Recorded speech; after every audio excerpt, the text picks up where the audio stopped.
जटिल समस्या हो या भाग्य बाधा हो, व्यापार, नौकरी, शादी की समस्या, करियर की चिंता हो या वैवाहिक जीवन में हो सुख का अभाव, पाइए अपनी समस्त ज्योतिषीय तथा वास्तु समस्याओं का सरल, चमत्कारी, प्रभावशाली समाधान।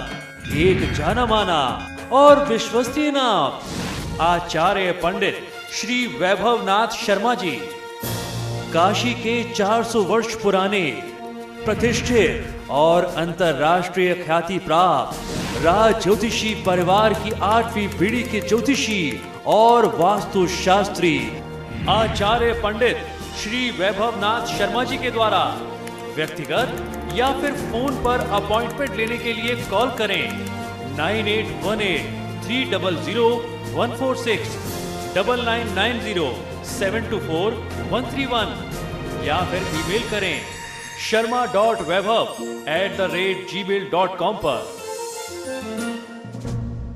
और उसके साथ साथ जन्माष्टमी की तिथि में, जन्माष्टमी की रात में साधना का बहुत विशेष महात्मा है। श्री कृष्ण के विभिन्न मंत्रों से आप उनकी साधना कर सकते हैं, भगवान विष्णु के विभिन्न मंत्रों से आप उनकी साधना कर सकते हैं। तो आइए अब मैं आपको बताता हूं किन मंत्रों से आप साधना करें जिससे आपको सुख, समृद्धि, यश और धन की प्राप्ति हो सके।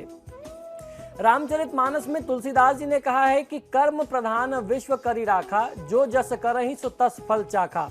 अर्थात जो व्यक्ति जिस प्रकार का कर्म करता है उससे फल भी उसी के अनुसार, उसी के अनुरूप ही मिलता है। योगेश्वर श्री कृष्ण ने भी गीता में कर्म को प्रधान बताया है, लेकिन जीवन में प्रार्थना का भी उतना ही महात्म है जितना कर्म का होता है। इससे जीवन में सकारात्मक परिणाम मिलते हैं, आपके जीवन में शुभता आती है, साथ ही इससे जीवन में बदलाव भी आता है। जो भी आप काम कर रहे हैं सफल नहीं हो रहे हैं, दैवी कृपा से आप सफल हो सकते हैं। श्री कृष्ण जन्माष्टमी का पर्व जो है वह तंत्र मंत्र की दृष्टि से काफी महात्म रखता है। इसमें आप अपने लिए और अपने परिवार के कल्याण के लिए नाना प्रकार की साधनाएं कर सकते हैं। जिस प्रकार तंत्र शास्त्र में दीपावली, होली, शिवरात्रि, सूर्य ग्रहण, चंद्र ग्रहण आदि का महात्म है, उसी प्रकार जन्माष्टमी का भी महात्म है, उसकी भी प्रधानता है। इस दिन की गई साधना और मंत्र जाप से विशेष लाभ होता है। तो सबसे पहले चर्चा कर लेते हैं संतान प्राप्ति के लिए कौन से मंत्र जाप किए जाना चाहिए, निसंतान दंपतियों को किस प्रकार जन्माष्टमी तिथि का लाभ लेना चाहिए। श्री कृष्ण के लीला स्वरूप में लड्डू गोपाल सबसे प्रिय हैं। निसंतान महिलाओं और दंपतियों को लड्डू गोपाल के मंत्र का जाप करना चाहिए, ध्यान और पूजन करना चाहिए। वह संतान गोपाल मंत्र का यदि आप जाप करते हैं तो बहुत अच्छा फायदा मिलेगा। और ये फायदा तब और ज्यादा बढ़ जाता है जब पति पत्नी दोनों साथ बैठ करके दंपति एक साथ पूजन करें और मंत्र जाप का फायदा लें। श्री कृष्ण का जो एकाक्षरी मंत्र है वह है क्लीं। इसका संकल्प पूर्वक 12 लाख जाप करने से भी संतान प्राप्ति होती है। और अब मैं आपको बताता हूं संतान गोपाल मंत्र। इसका जाप किसी भी व्यक्ति को करना चाहिए, खासतौर पर जो लोग संतान प्राप्ति चाहते हैं। देवकी सुत गोविंद वासुदेवम जगतपते देहि में तनयम कृष्णम त्वामहम शरणम गता। इस मंत्र से आपको भगवान श्री कृष्ण या लड्डू गोपाल का ध्यान करना चाहिए। इसे संतान गोपाल मंत्र कहते हैं। इस मंत्र का जाप करें तथा अर्जुन के साथ रथ पर विराजमान योगेश्वर श्री कृष्ण और समुद्र में प्रविष्ट होकर के वहां से पुत्र को लेकर के आकर के ब्राह्मण पिता को सौंपते हुए भगवान वासुदेव का ध्यान करना चाहिए। मंत्र के 1 लाख जाप कर लेने के पश्चात जब आप जन्माष्टमी से आरंभ करके अपनी साधना को आप नियमित रखते हैं और 1 लाख जाप आपका पूरा हो जाता है, तब आपको घी, मधु यानी शहद और शक्कर से 10,000 आहुतियां उसका दशांश होम करना पड़ता है। तर्पण मार्जन के साथ ब्राह्मणों को भोजन कराना होता है। इससे आपकी मनोकामना पूर्ण हो जाती है। जिन्हें जीवन में अशांति या पारिवारिक अशांति हो या कोई अन्य समस्या हो अथवा मोक्ष की कामना हो, उन्हें जो मंत्र अब मैं बताने जा रहा हूं इनमें से किसी भी एक मंत्र का जाप करना चाहिए। इससे आपको फायदा मिलता है। सबसे पहले ओम नमो भगवते वासुदेवाय, ये तो बहुत ही माना हुआ मंत्र है। इसके अलावा ओम ऐं श्रीं क्लीं प्राण वल्लभाय सौभाग्यदाय श्री कृष्णाय स्वाहा। इस मंत्र का जाप करने से भी मोक्ष प्राप्त होता है और उसके साथ साथ जीवन के कष्ट मिटते हैं। तीसरा मंत्र है श्रीं ह्रीं क्लीं कृष्णाय क्लीं। इस मंत्र से भी जीवन के हर प्रकार के दुख और कष्टों से मुक्ति पाई जा सकती है। और चौथा मंत्र अपने आप में बहुत बड़ा रामबाण है, श्री कृष्ण शरणम मम। इस मंत्र के जाप करने से भगवान श्री कृष्ण आपके सभी दुखों को दूर करते हैं। आपकी जो भी मनोकामनाएं होती हैं वह पूर्ण होती हैं।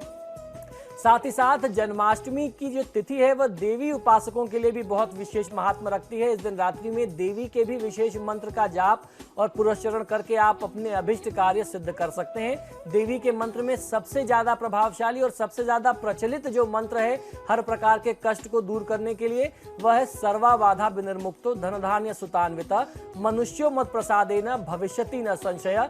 आप इसमें भगवती से प्रार्थना करते हैं कि हर प्रकार की बाधा यानी सर्वा बाधा विनिर्मुक्तो, हर प्रकार की बाधा से मुक्त हो जाएं, धन धान्य सुतान्विता, धन धान्य और सुत यानी पुत्र से परिपूर्ण रहे मेरा परिवार, और हम जीवन में आपके कल्याण, आपकी पूजा आराधना से कल्याण को प्राप्त कर सके। ऐसे भाव हैं इस मंत्र के।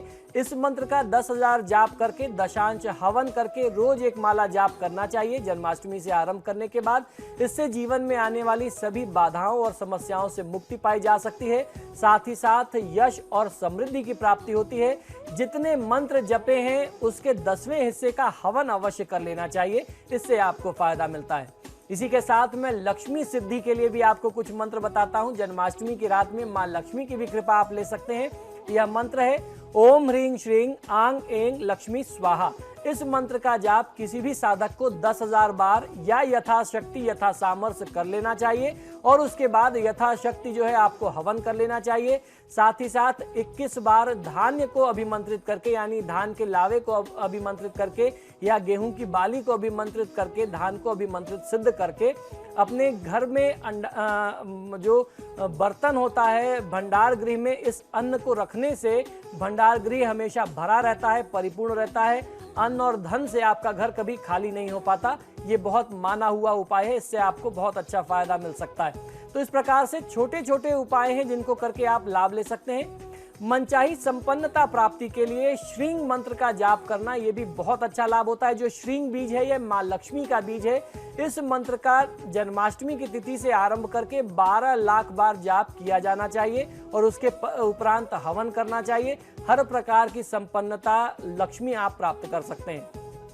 जिस भी मंत्र का जितनी बार आप जाप करें उसका दशांश हवन यानी 10% मंत्रों से 10% नंबर से हवन जरूर करना चाहिए।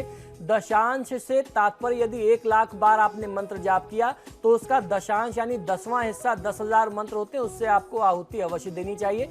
इसी प्रकार से आपकी साधना परिपूर्ण हो। श्री कृष्ण जन्माष्टमी का पर्व आपके और आपके परिवार के लिए शुभ हो, आपके जीवन में सुख समृद्धि खुशहाली लेकर के आए, ऐसी ही हमारी प्रार्थना है। तो यहाँ रुकेंगे एक छोटे से ब्रेक के लिए, लेकिन आप बने रहिए हमारे साथ क्योंकि ब्रेक के बाद आचार्य जी बताएंगे आज का महा उपाय, जिसमें जानेंगे किन मंत्रों का जाप करके श्री कृष्ण को करे प्रसन्न। बने रहिए हमारे साथ।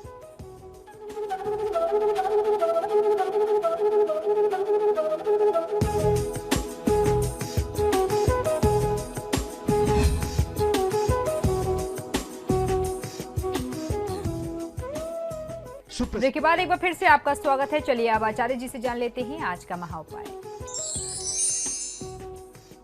जी बिल्कुल, आज का महा उपाय बहुत ही विशेष है। आज गोकुल अष्टमी है। गोकुल में जन्माष्टमी आज मनाई जा रही है। कुछ संप्रदाय के लोगों ने कल भी जन्माष्टमी मनाई, कुछ संप्रदाय के लोग आज भी जन्माष्टमी मना रहे हैं। और वैसे भी ये पर्व कम से कम 6 दिन या 12 दिन तक मनाया जाता है, यानी भगवान की षष्ठी या फिर बरही तक साधक अपनी भक्ति व विशेष साधना कर सकता है। मनोवांछित फल प्राप्ति व सुख सौभाग्य दिलाने वाले कुछ बहुत प्रभावशाली, बहुत चमत्कारी आज मैं कृष्ण मंत्र आपको बताने जा रहा हूं। इन चमत्कारी कृष्ण मंत्रों का प्रयोग आपको किस प्रकार करना है ये जानकारी मैं आपको दूंगा। इन मंत्रों का जाप करके आप अपने जीवन में कुछ विशेष कष्टों से मुक्ति पा सकते हैं और इन मंत्रों का जाप करके आप भगवान श्री कृष्ण को प्रसन्न कर सकते हैं। तो आज मैं आपको कुछ बहुत विशेष मंत्र जाप बताने जा रहा हूं। इन मंत्रों के जाप से सुख सौभाग्य की प्राप्ति होती है, आपके दुर्भाग्य दूर होते हैं, इसका आपको बहुत अच्छा फायदा मिल सकता है। तो ऐसे में आइए जानते हैं कि किस प्रकार आपको इन मंत्रों का फायदा लेना है। इन मंत्रों के प्रयोग से सुख सौभाग्य की प्राप्ति होती है। शुभ प्रभाव बढ़ाने व सुख प्रदान करने में यह मंत्र अत्यंत प्रभावी माने जाते हैं। लेकिन भगवान श्री कृष्ण तभी अपने मंत्रों का पूर्ण प्रभाव देते हैं जब तक जब तक स्वयं परिश्रमी हो। जो व्यक्ति स्वयं परिश्रम करता है और उसके साथ साथ भगवान श्री कृष्ण की प्रार्थना आराधना करता है, साधना करता है, ऐसे व्यक्ति को भगवान श्री कृष्ण की कृपा बहुत आसानी से बहुत जल्दी मिलती है। तो सबसे पहले जानते हैं भगवान श्री कृष्ण का मूल मंत्र। यह मूल मंत्र है ओम क्रीं कृष्णाय नमः। इस मंत्र का जाप करना चाहिए। क्रीं कृष्णाय नमः यह भगवान श्री कृष्ण का मूल मंत्र है।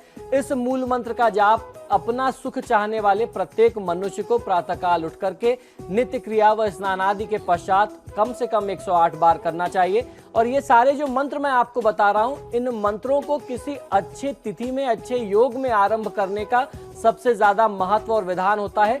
अच्छे समय में आपने आरंभ कर दिया तो फिर उसके बाद आप अपनी नियमित दिनचर्या में इसे जीवन का हिस्सा बना सकते हैं और रोज के जीवन में आप इसको प्रयोग में ले सकते हैं। तो जन्माष्टमी से बेहतर तिथि और योग नहीं हो सकता। तो आज से आप इन मंत्रों का प्रयोग करके, और अगर आप जीवन में ज्यादा लाभ लेना है तो रोज एक माला का आप क्रम रख सकते हैं। जो भी आपकी समस्या है, उस समस्या से जुड़े हुए जो भी मंत्र आपको ठीक लगे, उन मंत्रों का चयन कर लेना चाहिए। इस मंत्र का जाप करने वाले मनुष्य के जीवन की सभी बाधाएं और कष्टों से उसको मुक्ति मिलती है। सदैव आप सुरक्षित रहते हैं। अब बात कर लेते हैं सप्तदशाक्षर श्री कृष्ण महामंत्र। यह मंत्र है ओम श्रीं नमः श्री कृष्णाय परिपूर्णतामाय नमः। इस मंत्र का जाप आपको करने से बहुत अच्छा फायदा मिलता है। यह श्री कृष्ण का सप्तदशाक्षर महामंत्र है। इस मंत्र का 5 लाख जाप करने से यह मंत्र सिद्ध हो जाता है। जबकि समय हवन का दशांश भाग जरूर कर लेना चाहिए, यानी जितना भी आपने मंत्र जाप किया उसका 10वां हिस्से से जो है आपको हवन कर लेना चाहिए। उसके उपरांत अभिषेक करके दशांश तर्पण तथा दशांश मार्जन करें। और इसका यही विधान हमारे धर्मशास्त्रों में बताया गया है। जिस व्यक्ति को यह मंत्र सिद्ध हो जाता है उसे जीवन में हर प्रकार की उपलब्धि होती है, यानी जो भी आप चाहते हैं, जो भी प्राप्त करना चाहते हैं, वो आपको मिल जाता है। अब बात करते हैं 7 अक्षरों वाले श्री कृष्ण मंत्र की। यह मंत्र है गो वल्लभाय स्वाहा। इस 7 अक्षरों वाले श्री कृष्ण मंत्र का जाप जो भी साधक करता है उसे जीवन में संपूर्ण सिद्धियां प्राप्त होती हैं। अब बारी है 8 अक्षरों वाले मंत्र को जानने की। ये 8 अक्षरों वाला श्री कृष्ण मंत्र क्या है? यह है गोकुल नाथाय नमः। इस 8 अक्षरों वाले श्री कृष्ण का ये जो मंत्र मैंने आपको बताया, जो भी साधक इस मंत्र का जाप करता है उसके मन की जितनी भी अभिलाषाएं होती हैं वह पूर्ण हो जाती हैं। अब बारी है दशाक्षर श्री कृष्ण मंत्र को जानने की। ये 10 अक्षरों वाला कृष्ण मंत्र क्या है? क्लीं ग्लौं क्लीं श्याम लांगाय नमः। यह दशाक्षर यानी 10 अक्षरों वाला श्री कृष्ण मंत्र है। इसका जो भी साधक जप करता है उसे संपूर्ण सिद्धियां प्राप्त होती हैं। जीवन में आप जो भी सिद्धि प्राप्त करना चाहते हैं वह आपको मिलती है। अब जानते हैं द्वादशाक्षर श्री कृष्ण महामंत्र यानी 12 अक्षरों वाला श्री कृष्ण मंत्र। ओम नमो भगवते श्री गोविंदाय। यह भगवान श्री कृष्ण का द्वादशाक्षर यानी 12 अक्षरों वाला मंत्र है। इस मंत्र को जो भी साधक जप करता है उसे हर प्रकार की समृद्धि अपने जीवन में प्राप्त होती है। कोई भी ऐसी समृद्धि या कोई भी ऐसी चीज नहीं जो आपको अप्राप्त रह जाए। अब जानकारी करेंगे 22 अक्षरों वाले श्री कृष्ण महामंत्र की। यह मंत्र है ऐं क्लीं कृष्णाय ह्रीं गोविंदाय श्रीं गोपीजन वल्लभाय स्वाहा हुं सौं। यह जो है यह मंत्र बहुत ही चमत्कारी है। मंत्र पुनः सुन लीजिए। ऐं क्लीं कृष्णाय ह्रीं गोविंदाय श्रीं गोपीजन वल्लभाय स्वाहा हुं सौं। यह 22 अक्षरों वाला श्री कृष्ण का मंत्र है। जो भी साधक इस मंत्र का जाप करता है उसे वागीश्वत्व की प्राप्ति होती है, यानी आपकी जो वाणी है वह सिद्ध हो जाती है। इससे आपकी वाणी में निखार आता है। जिन लोगों को बोलने में समस्या हो वह भी इस मंत्र का जाप कर सकते हैं, उसका लाभ ले सकते हैं। और खास तौर पर जो लोग अपनी वाणी की सिद्धि चाहते हैं, जो धार्मिक कार्य करते हैं, ज्योतिष से संबंधित कार्य करते हैं, वह अगर किसी को बोलते हैं इस मंत्र को जाप करने के बाद आप किसी का मार्गदर्शन करते हैं तो उनको फायदा मिलता है। अब जानेंगे 23 अक्षरों वाले श्री कृष्ण मंत्र की। यह मंत्र है ओम श्रीं ह्रीं क्लीं श्री कृष्णाय गोविंदाय गोपीजन वल्लभाय श्रीं श्रीं श्रीं। यह 23 अक्षरों वाला श्री कृष्ण का मंत्र है। जो भी साधक इस मंत्र का जाप करता है उसके जीवन की समस्त बाधाएं समाप्त हो जाती हैं, स्वतः ही वह बाधाएं समाप्त हो जाती हैं। तो इस प्रकार ये भगवान श्री कृष्ण को प्रसन्न करने के कुछ विशेष मंत्र थे। इन मंत्रों का जाप करके आप अपने जीवन में लाभ ले सकते हैं। और मैं नहीं समझ सकता कि जन्माष्टमी से बेहतर तिथि या योग इन मंत्रों को आरंभ करने के लिए या भगवान श्री कृष्ण की साधना के लिए किसी व्यक्ति को अपने जीवन काल में मिल सकती है। तो आज बिना समय नष्ट किए अविलंब इन मंत्रों का जाप और इन मंत्रों की साधना आरंभ कर देनी चाहिए। तो ब्रेक के लिए, लेकिन आप बने रहिए हमारे साथ क्योंकि ब्रेक के बाद आचार्य जी बताएंगे आज का महाउपाय, जिसमें जानेंगे किन मंत्रों का जाप करके श्री कृष्ण को प्रसन्न कर सकते हैं आप। बने रहिए हमारे साथ।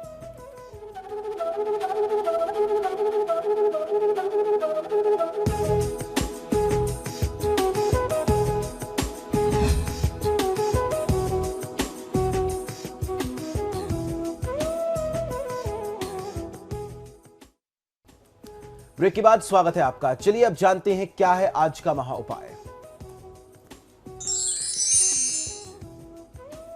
जी बिल्कुल, आज का महाउपाय बहुत ही विशेष है। हम निरंतर कुछ दिनों से चर्चा कर रहे हैं भगवान श्री कृष्ण के साधना के कुछ खास मंत्रों की, जिन मंत्रों को किसी भी विशेष तिथि में जाप करके उसका लाभ लिया जा सकता है।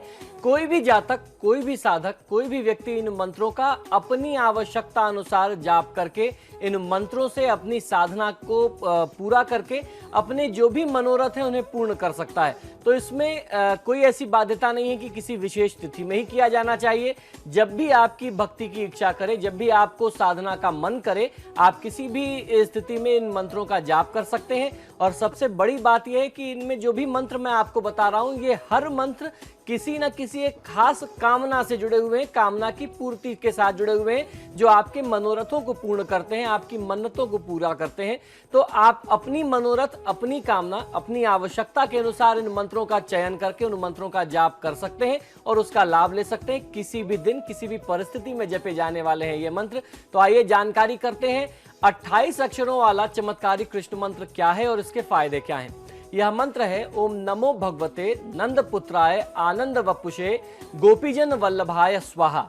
यह 28 अक्षरों वाला श्री कृष्ण महामंत्र कहा जाता है। जो भी साधक इस मंत्र का जाप करता है उसको अपने जीवन में समस्त अभिष्ट वस्तुएं प्राप्त होती हैं। अभिष्ट से तात्पर्य होता है जो भी आप पाना चाहते हैं, जो चीजें आप पा नहीं सकते, जो आपकी सामर्थ्य से दूर हो, आपकी सोच से परे हो, लेकिन आपने उसका सपना देख रखा है। तो अगर आप इस मंत्र से भगवान श्री कृष्ण की साधना करते हैं तो निश्चित ही भगवान श्री कृष्ण आपकी वह कामना पूरी करते हैं और आपको वह सभी चीजें देते हैं जिनका कभी आपने सपना देखा था। आइए अब जानते हैं 29 अक्षरों वाला श्री कृष्ण मंत्र क्या है और इसके क्या है लाभ। यह मंत्र है लीला दंड गोपीजन संसर्ग दंड बाल रूप मेघश्याम भगवान विष्णु स्वाहा। इस मंत्र का जाप कर लेने से यह भगवान श्री कृष्ण का 29 अक्षरों वाला मंत्र है। इस श्री कृष्ण का मंत्र का जो भी जाप करता है 1 लाख कम से कम इस मंत्र का जाप किया जाना चाहिए। और जाप के उपरांत जिस तरीके से मैंने बताया कि 10वें भाग का मंत्रों का हवन अवश्य करना होता है। जैसे अगर आपने 1 लाख जाप किया तो उसका दशांश यानी जो 10वां भाग होगा, 10,000 मंत्र होंगे, उससे हवन किया जाना चाहिए। हवन, तर्पण और मार्जन करने का नियम हमारे धर्मशास्त्रों में मिलता है। तो इस मंत्र के साथ जब आप 1 लाख की साधना पूरी कर लें तो दशांश जो है घी, शक्कर तथा शहद में काले तिल और अक्षत मिलाकर के यानी चावल मिलाकर के आपको हवन कर लेना चाहिए। इससे स्थिर लक्ष्मी प्राप्त होती है और हमारे धर्मशास्त्रों में ऐसा कहा गया है कि दरिद्र से दरिद्र व्यक्ति भी इस मंत्र से लक्ष्मीपति बन सकता है, उसका चमत्कार अपने जीवन में देख सकता है। तो अब बात करते हैं 32 अक्षरों वाले श्री कृष्ण मंत्र की। इसके चमत्कार क्या है आइए जानते हैं। नंद पुत्राय श्यामलांगाय बाल वपुषे कृष्णाय गोविंदाय गोपीजन वल्लभाय स्वाहा। यह भगवान श्री कृष्ण का 32 अक्षरों वाला मंत्र है। इस श्री कृष्ण के मंत्र का जो भी व्यक्ति साधक करता है, 1 लाख बार जाप करता है तथा पायस, दुग्ध व शक्कर से निर्मित खीर द्वारा दशांश होम करता है, यानी खीर बना करके 10वें भाग से अगर आप हवन करते हैं तो इस मंत्र से भी आपकी समस्त मनोकामनाएं पूर्ण होती हैं। अब आगे बढ़ते हैं, जानते हैं 33 अक्षरों वाले श्री कृष्ण मंत्र को। यह मंत्र है ओम कृष्ण कृष्ण महाकृष्ण सर्वज्ञ त्वं प्रसीद में रमा रमण विद्वेश विद्यामाशु प्रयक्ष में। यह 33 अक्षरों वाला श्री कृष्ण मंत्र है। इस श्री कृष्ण मंत्र का जो भी साधक जाप करता है, जो व्यक्ति इस मंत्र से भगवान श्री कृष्ण को प्रसन्न करता है, उसे समस्त प्रकार की विद्याएं निसंदेह प्राप्त होती हैं। आप हर प्रकार की विद्या से, ज्ञान से परिपूर्ण होते हैं। इनमें से किसी भी मंत्र का जाप पूर्ण निष्ठा, विश्वास, शुद्धता और पवित्रता के साथ किया जाना चाहिए। जाप के लिए तुलसी की माला, चंदन की माला, स्फटिक की माला या फिर रुद्राक्ष की माला का आप प्रयोग कर सकते हैं। और साधना काल में आपको ध्यान रखना चाहिए भगवान विष्णु या भगवान श्री कृष्ण का जो प्रमुख स्वरूप है, जो परिधान है, वह पीले वस्त्र धारण करते हैं। तो ऐसे में जो भी व्यक्ति उनकी साधना करता है उस व्यक्ति को प्रयास ये करना चाहिए कि आप पीले वस्त्र धारण करें और उसके साथ साथ आसन का प्रयोग भी पीला होना चाहिए। साधना के दिनों में, साधना के काल में आपका व्यवहार बहुत सात्विक होना चाहिए। किसी को डांटना, किसी के ऊपर क्रोध करना, छल कपट के भाव मन में रखना, इससे आपकी साधना पूर्ण नहीं होगी। जितना आप सात्विक रह सकें, जितना आप शुद्ध मन से इस साधना को पूरा कर सकें, शुद्ध भाव के साथ आप इस साधना को पूरा करें, आपको फायदा मिलेगा। जब आप इस साधना को कर रहे हो तो आपको ध्यान ये भी रखना चाहिए कि किसी भी वैदिक साधना काल में ब्रह्मचर्य का पालन करना बहुत आवश्यक होता है। तो पूर्ण ब्रह्मचर्य का भी पालन करें, इस बात का ध्यान अवश्य रखिएगा। हमारे साथ एक कॉलर जुड़ चुके हैं, अरुण है नैनीताल से। अरुण जी, पूछिए अपना सवाल। जी हेलो जी, पूछिए अरुण जी, सुन रहा है। मेरा डेट ऑफ बर्थ है सर 31 दिसंबर 1990 जी, और दोपहर 1 बजे का समय है और दिन है सोमवार। जी, दिन है सोमवार। जी जी, आगे बताइए। मैंने सर 1 साल पहले ग्रेजुएशन कर ली थी बीकॉम से, और मैं सर आर्मी की तैयारी कर रहा हूँ। 1 साल कोचिंग भी की, लेकिन 3 बार असफल फेल हो गया, तो सफल नहीं हो पाया। तो मैं आर्मी ऑफिसर बनना चाहता हूँ सर। जी बिल्कुल। देखिए, आपकी जन्म पत्रिका के अनुसार आपकी कुंडली में भयंकर पितृदोष है, और पितृदोष के बारे में कमोबेश हम लोग हर दिन चर्चा करते हैं। और यूं कहा जाए कि आज के समय में एक बहुत बड़ा तबका सिर्फ हमारे ही देश में नहीं, पूरे विश्व में संघर्ष कर रहा है, संघर्ष की स्थिति में है। तो मेरा ऐसा मानना है, मेरा जो अपना एक अनुभव है, इतने लोगों की कुंडली हम लोग रोज देखते हैं, या तो एक बहुत बड़ी मेजॉरिटी ऑफ पीपल जो है, बहुत बड़ा समुदाय पितृदोष से ग्रसित होता है, या फिर उनकी कुंडली में कहीं ना कहीं राहु केतु की दशा अंतर्दशा चल रही होती है, जिसके चलते उनको असफलता और संघर्ष का सामना करना पड़ता है। तो निश्चित ही वही लक्षण आपकी भी कुंडली में है। इसमें लाभ की स्थिति तो कहीं से नहीं दिखाई देती है। परिस्थितियां आपकी कुंडली में, जो ग्रहों की स्थितियां हैं, जो दशा अंतर्दशा की बात करें तो वो बहुत शुभ है। कोई भी अगर ज्योतिषी देखेगा तो कहेगा इस समय में आपको सफलता मिलनी चाहिए, लेकिन वांछित सफलता प्राप्त नहीं हो पाएगी, क्योंकि पितृदोष बहुत गंभीर रूप से बना हुआ है। तो ऐसे में पितृदोष का निदान किया जाना चाहिए, और पितृदोष का निदान त्रिपिंडी श्राद्ध के माध्यम से ही सबसे प्रभावशाली तरीके से हो सकता है।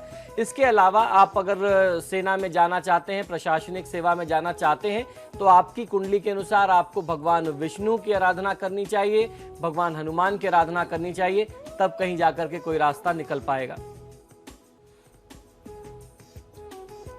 तो चलिए, आपके सितारे में फिलहाल के लिए इतना ही। आचार्य जी, आप स्टूडियो में आए, आपका बहुत बहुत शुक्रिया। जय धन्यवाद।